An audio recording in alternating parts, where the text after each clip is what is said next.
Sekarang kan dunia kritikus ini unik ya. Yes. Lo sampai muncrat. Lu nunggu banget gue bahas ini ya. Gini, kan kalau kita bikin film kita nggak mungkin nggak serius ya kan. Iya. Nah, ketika kita udah mencurahkan semua tenaga pikiran kita untuk membuat film, tiba-tiba ada yang bilang film lo jelek anjing gitu. Goblok lo, lazy filmmaker, fuck gitu kan. Naturally lo nggak mungkin bilang terima kasih. Lo bener banget, gitu kan nggak mungkin.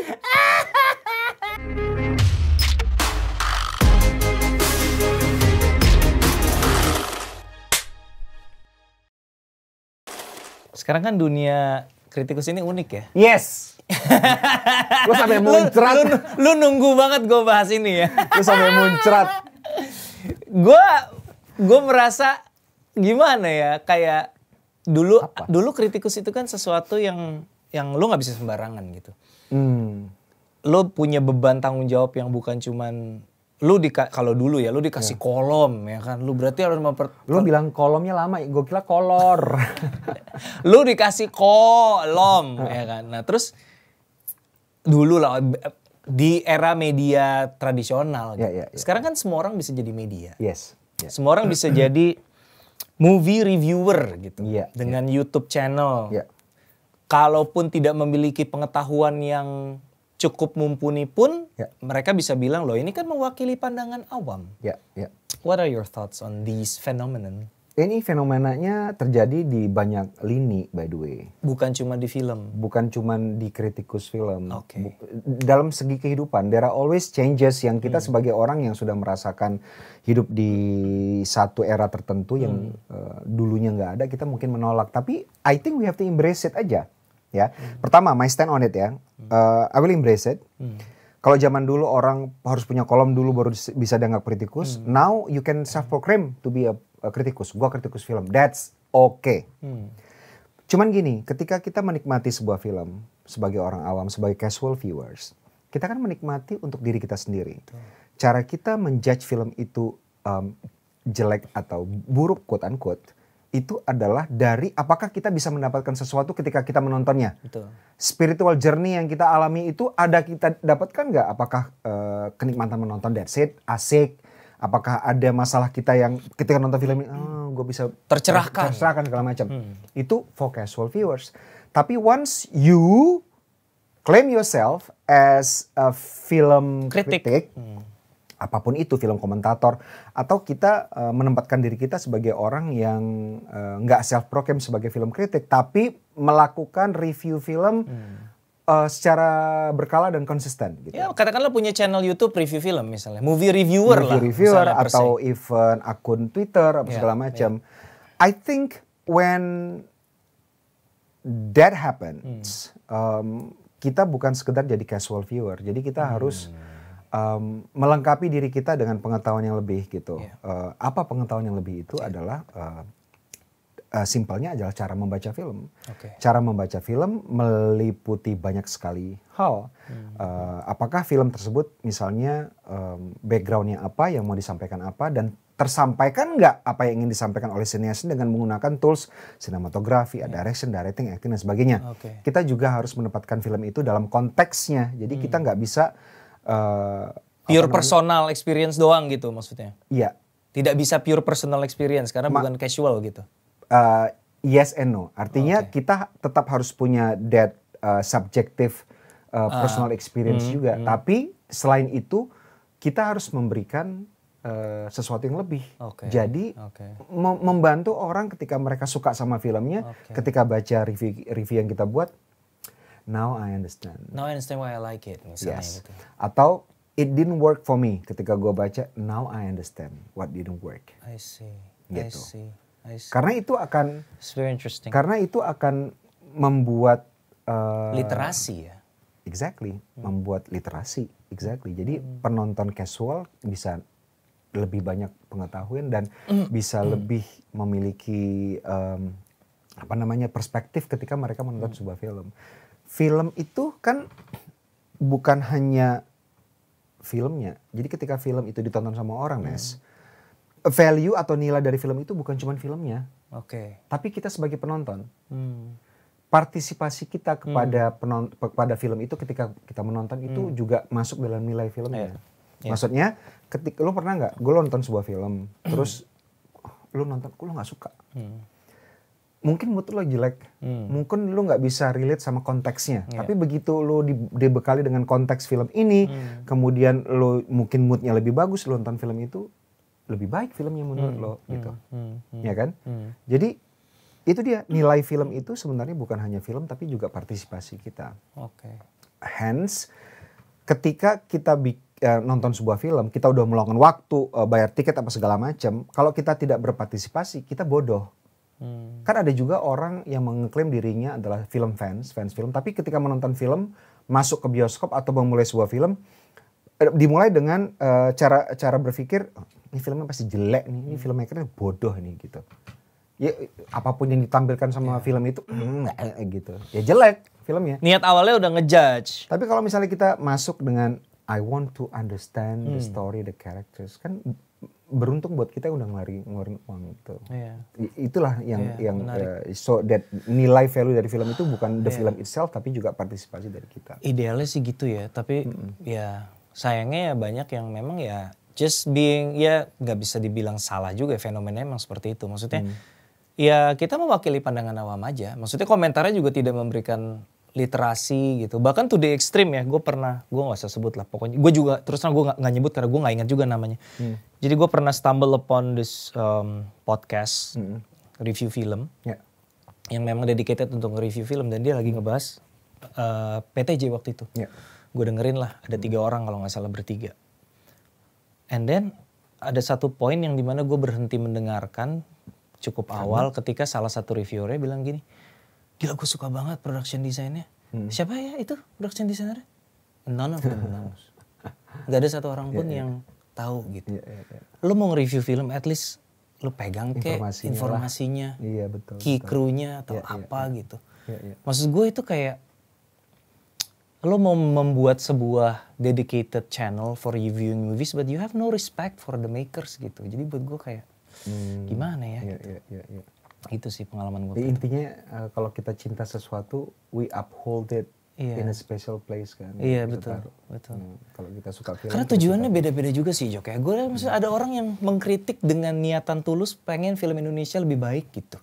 Tapi ada juga yang mengkritik ya clickbait yang biar dapat atensi doang gitu. Sekarang eranya begitu sih ya susah. Sebenarnya ya kalau menurut gue kalau kita misalnya mau mengkritik film, nggak harus kayak misalnya ada beban untuk membuat film Indonesia lebih baik.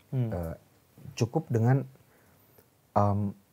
dia menonton sebuah film, dia merasakan sebuah spiritual journey dan he wants to memberitahu kepada publik what works and what doesn't work and why gitu. Itu kan menambah juga misalnya. Ini bukan asas manfaat tapi sesuatu yang tidak sia-sia gitu kan. Kan the world is moving very fast. Kalau kita mencurahkan waktu, effort kita untuk menonton sebuah konten atau membaca sebuah konten, ada effort. Kalau misalnya ada sesuatu yang bisa didapatkan dari situ kan why not gitu. Tapi kan lu pernah bilang tuh kalau lu merasa sepertinya ketika film lo jadi, lo udah tahu nih kelemahannya gitu. Berarti in that sense lo nggak terlalu ngedengerin kritik karena lo udah tahu anyway kelemahannya apa gitu nggak sih? Yes and no. Jadi kalau misalnya gue bikin film, gue bikin film kan lo udah tahu nih, oke ini gue bikin film, lo tahu sendiri ketika kita bikin film kan nggak semuanya yang kita mau dapet. Betul. Tiba-tiba udah terang, padahal waktu syutingnya harus gelap. Kadang-kadang udah gelap, padahal syutingnya harus terang. Tiba-tiba ada pemain yang nggak bisa datang karena sakit apa segala macam, ada prop yang kemahalan nggak batal, ada lokasi yang dibatalin, bla bla bla. Kan we trying to give creative solution. Jadilah itu. Ya kan, kompromi itu. Kompromi atau ya cara ya gitu plan B. Plan B lah gitu.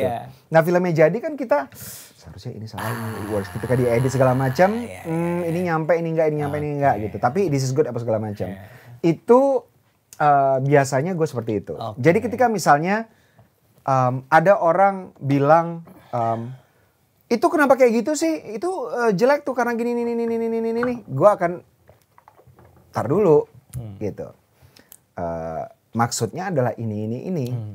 Jadi of course your opinion is valid tapi nggak harus gue masukkan ke kepala gue. Sebaliknya, kalau ada orang memuji yang gua anggap jelek gitu ya, itu filmnya keren, itu bagian itu keren banget ini gitu kan. Gue juga nggak langsung emang iya gitu. Tapi terima kasih, tapi kayaknya enggak deh gitu. Tapi ya itu kan semua memperkaya kita. Jadi kayak ada, ya sama kayak kita diskusi sama kru, sama pemain, sama produser kalau mau bikin film, ada bouncing wall kayak kita ngeluarin ide ini menurut lu gimana segala macam. Jadi kadang-kadang itu memperkaya juga. Jadi bukan berarti kritik, review, komentar orang itu nggak ada gunanya. Karena there are always things yang lu bisa absorb gitu untuk membuat karya lu ke depan lebih, ya lebih baik lah apa segala macam gitu. Cuman having said that, kenapa gue tidak pernah mengambil secara pribadi take things to personal kalau misalnya ada yang berkomentar soal film gue gitu. Temen gue boleh tidak suka sama film gue. Karena gue tahu bukan berarti dia membenci gue. Betul. Dia gak suka film gue yang bikin ini. Nah, next gue bikin film mungkin dia bakal suka. So what gitu. Karena kalau misalnya gue tidak memvalidasi pendapat orang, ini untuk menambah perspektif tadi ya.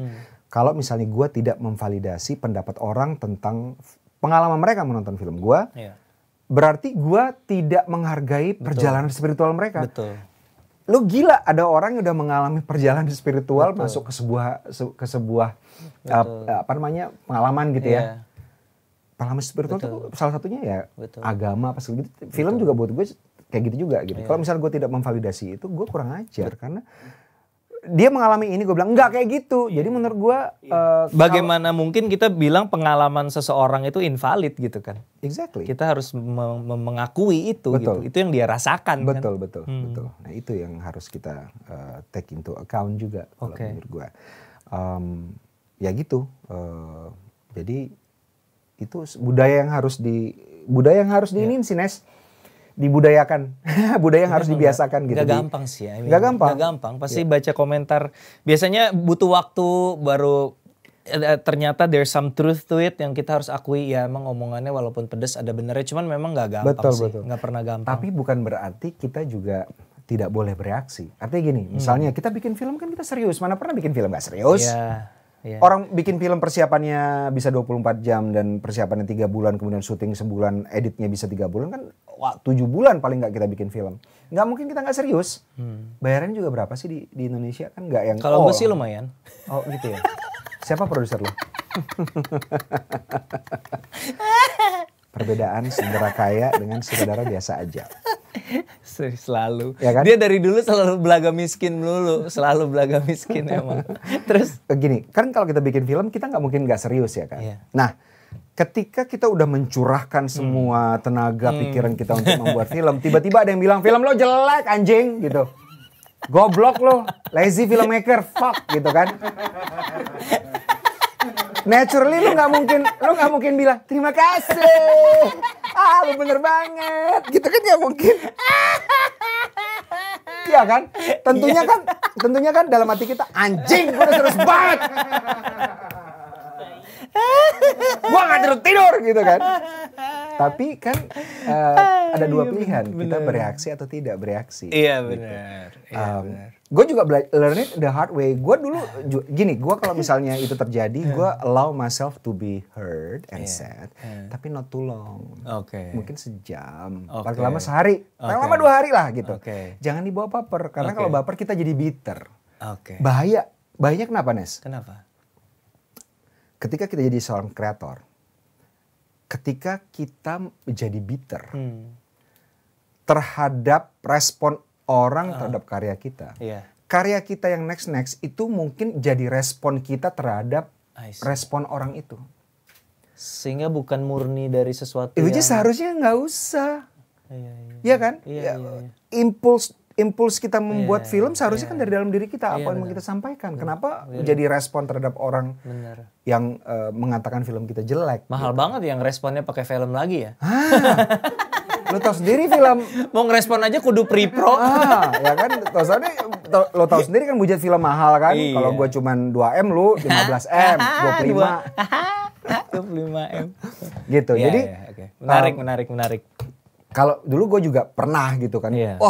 Membalas, tapi udah I allow myself untuk ini dulu, udah dari situ. Oke, terima kasih. Kembali ke pegangan, gue tahu kekurangan dan kelebihan film gue. Gue tidak akan membiarkan respon orang mempengaruhi how I feel about my work gitu. Ada nggak lu pernah merasakan itu? Film yang respon orang overwhelmingly negatif dan lu merasa sad gitu. Pertama kali ngerasain itu di Ngenes. Hah? Ngenes kan ya, very well received. Enggak lah, mix well lah. Praise. Mix lah. Ngenes ya. Gua aja cinta banget tuh Ngenes. Terakhir teka-teki tika lah. Nggak cukup lu, nggak sampai lu gue pulangkan kan? Nggak. Nanti kita cerita soal itu. Teka-teki tika. Terakhir sih teka-teki tika. Terakhir kali teka-teki tika buat gue teka-teki tika itu terlalu berani lah mungkin buat gue ya. Belum ready dan belum cukup dibekali dengan jam terbang mungkin atau knowledge atau mungkin visi mungkin belum nyampe gitu untuk mengerjakan sesuatu yang seberani itu, berani dalam kapasitas gue gitu. Tapi pertanyaan gue, how do you handle the response? Itu membuat lo, maksudnya gini, apakah lo, oke, next gue mau bikin film, mau membuktikan kepada orang-orang itu bahwa, gitu, I can do something.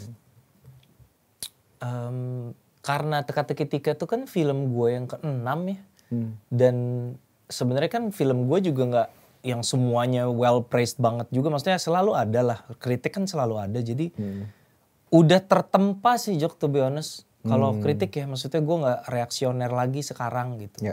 Udah kayak ya udahlah.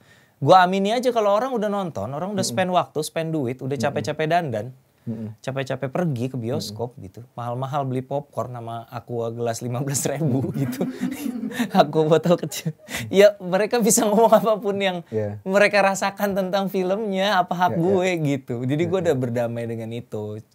Tinggal gue ngelatih diri untuk diantara komentar-komentar yang negatif dan tentunya tidak menyenangkan disimak sebagai kreatornya. Mana sih yang bisa di handpick sebagai pelajaran yang konkret? That's true. That's good. So next, jadi lagi mempersiapkan. Gue mau nanyain soal ini, Bumi Langit, Cinematic Universe. Apa kabar nih setelah kemarin kan orang udah pas udah Gundala, orang udah hype, udah nongol Pev, udah kayak wah Sri Asih, wah Virgo shooting segala, and then pandemic happen and then everything is put on hold and then how are we, where are we now? Oh wow. Yang boleh aja, kalau yang nggak boleh ya jangan. Gini, jadi basically we are working on several projects now. For Bumi Langit Cinematic Universe. Ada film, ada series. Kalau kayak pengen ketawa gitu, kenapa lu kenapa? Takut keceplosan. Harus hati-hati. Takut keceplosan. Harus hati-hati. Ada yang nggak boleh diceritain soalnya. Karena gini, jadi film itu orang sering salah menganggap bahwa misalnya kayak informasi tentang film termasuk elemen-elemen yang bisa dipromosikan, kayak poster, info terhadap cast, atau misalnya teaser terhadap segala macam itu akan dipergunakan untuk membangun dua hal untuk sebuah film. Yang pertama membangun excitement. Yang kedua membangun ekspektasi yang sesuai dengan filmnya. Gitu. Nah, membangun excitement itu momentumnya begitu kita keluarkan itu nggak boleh mati kan, ya kan? Makanya kayak kemarin Spider-Man No Way Home, kan mereka juga keep dulu walaupun mereka punya uang untuk bisa campaign misal selama 2 tahun misalnya. Pelurunya nggak bisa habis. Nah, kalau kita kan apalagi kita orang Indonesia kan untuk marketing duitnya kurang, jadi kita keluarin semua tapi nanti deket-deket dengan rilis date-nya kita malah nggak ada peluru gitu. Jadi semuanya harus dipergunakan untuk kepentingan filmnya gitu, termasuk item dari promotional atau marketing. Tapi we are working on several projects right now. Ada film, ada series. Ada yang akan tayang tahun ini nggak kira-kira? Insya Allah. Are we going to be back to normal very soon? Yes. You think so? Yes. Kenapa? Karena kita berhenti ketika kita sedang disayang-sayangnya.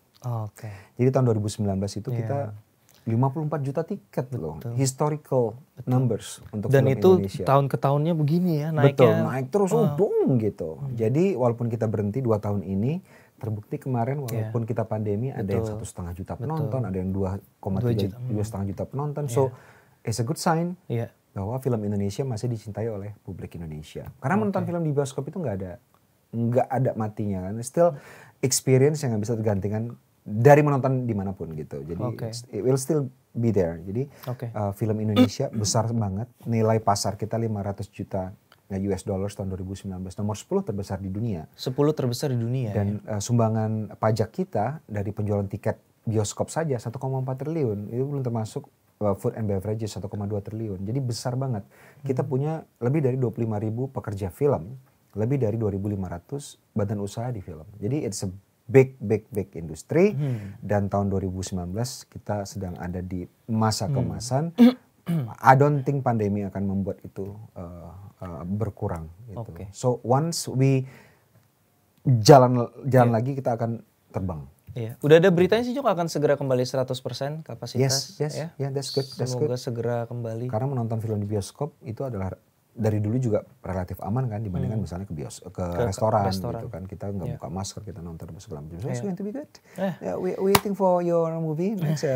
We still waiting for the usual Ernest Prakas offering every December, and I'm still I watch all your films. Thank you. And how long you going to be in London? Gak ada, ini nyari punchline-nya lama tuh. Tapi pecah. Oke, Jok, terakhir kasih ini dong tips dong buat teman-teman ini kan sekarang udah era sosial media ini kan membuat segala sesuatunya jadi gampang gitu kan. Mau ngapa-ngapain kayaknya akses terhadap ilmu dan informasi network jadi gampang gitu. What are your few key tips buat aspiring filmmakers mungkin? Zaman sekarang kan yang bisa gue bilang bahwa SDM film di Indonesia tuh kurang banget ya. Dari segi kualitas, kuantitas. Bahkan orang yang nggak punya skill aja bisa kerja terus, apalagi orang yang punya skill. Nah, having said that, kalau misalnya kita mau masuk ke industri film, tentunya kita harus membekali diri kita dengan pengetahuan. Sama halnya kalau kita mau jadi profesi apapun, ada pengetahuannya yang harus kita bekali diri kita gitu. Nah, sekarang memang lembaga pendidikan kurang, tapi we can supply that ourselves. Kita bisa belajar sendiri dari berbagai macam sumber, buku, master classes, lewat internet, bahkan lewat YouTube.